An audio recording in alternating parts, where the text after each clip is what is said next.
In Robeson County and Scotland County, North Carolina, the need for help is real. And to understand why, you first have to understand this place. In 2024, Lumberton, North Carolina was ranked the #1 most dangerous small city in America. Its crime rate is 448% higher than the national average. In Robeson County, young people aged 10 to 17 have one of the highest rates of emergency room visits for self-harm and thoughts of suicide in the entire state. And there is roughly one provider for every 590 people living here. The need is everywhere. The help is not. Old North State Medical Society responded to this need with Let's Talk, funded by the North Carolina Department of Health and Human Services. No pressure, no judgment, no cost. This is the story of what is possible when conversation changes everything. His name is Kane Banner. Growing up around here, I would definitely call it different sides of the same coin. I had a really good experience being that I had a really good family structure. A bunch of my friends I was hanging out with had vastly different experiences.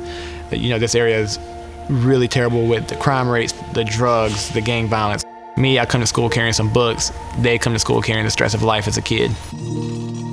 We tried our best to make sure that he was able to see what those challenges were so that he would make the right decisions.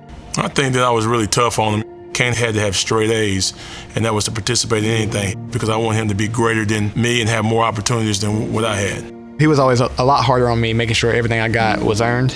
It did instill in me that drive to always, everything I'm doing, I'm going to do it to the best of my ability. It's that kind of hunger for knowing things and understanding how things work that have made him the man that he is today and the professional that he is today.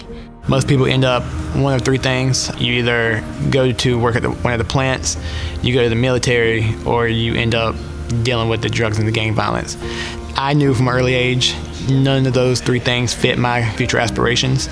And then for somewhere like Duke University to finally look at me and say, you're worthy to be here, it was very fulfilling in the sense that a lot of times when you walk around here, you don't feel like you're worthy to be in these other spaces.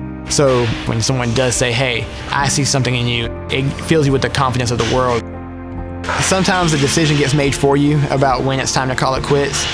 Ended up tearing my ACL, my PCL, and MCL all at the same time. I still remember the feeling I got walking off the field and the way I broke down crying, the days I spent sobbing by myself, the dark place I got to at that time. I rehabbed, I worked myself back. I was going to come back the next year, and during that time, as I was training, I popped my Achilles. So that's when I knew it was time to put the football back in its box it went to and pick up my doctor box. Now I'm an internal medicine resident at UNC Chapel Hill. I'm hoping to specialize in interventional cardiology. I get that same feeling when I look up at a patient's vitals and I see their numbers taking a turn for the better. Gave me the same high I did as every time I crossed at the end zone. Kane's experience here in our program caused me to change even the way we practice. We changed it to morning practice so our kids could be involved in clubs and things. Because I remember we would hold practice off for Kane and his friend Tyler because they were heavily involved in National Honor Society, and I didn't feel like it was right for those guys to work that hard in the classroom but be held out of clubs and things like that. So that's what he means for this program. I think he made us rethink a lot of things, how we do things. I believe the Let's Talk initiative is vital.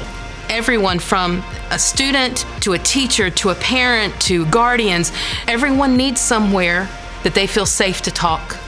A lot of the violence that unfortunately takes place here in Robeson County is because people will not take the time to say, tell me what you're thinking, let's figure this out. And if we could do that, just get that space between impulse and action. And it all comes through talking. What I want kids in Lumberton to understand, this area does not define you. You are not Lumberton. You can make Lumberton you. There's no difference between me and those guys I grew up with whose lives turned out just a little bit differently. If I wouldn't have had certain structures in my life, I know that I would not be where I'm at today. The Let's Talk initiatives is giving people the space, giving students the space and the resources to have these conversations, because these things are weighing on you. These things are affecting you. And if you don't seek the help and find the resources to alleviate you, they are going to drag you backwards and will keep you from propelling forwards. As I've tried to go back to my community and do more for my community, that I've actually turned around for the first time and said, oh, I'm now living in this place I used to pray for. You don't have to carry it alone. If you or someone you know is struggling, free and confidential support is available in your community. Visit letstalk-nc.org. One honest conversation can give someone hope. Give enough people hope, and a whole county begins to rise. In Lumberton, it's already begun.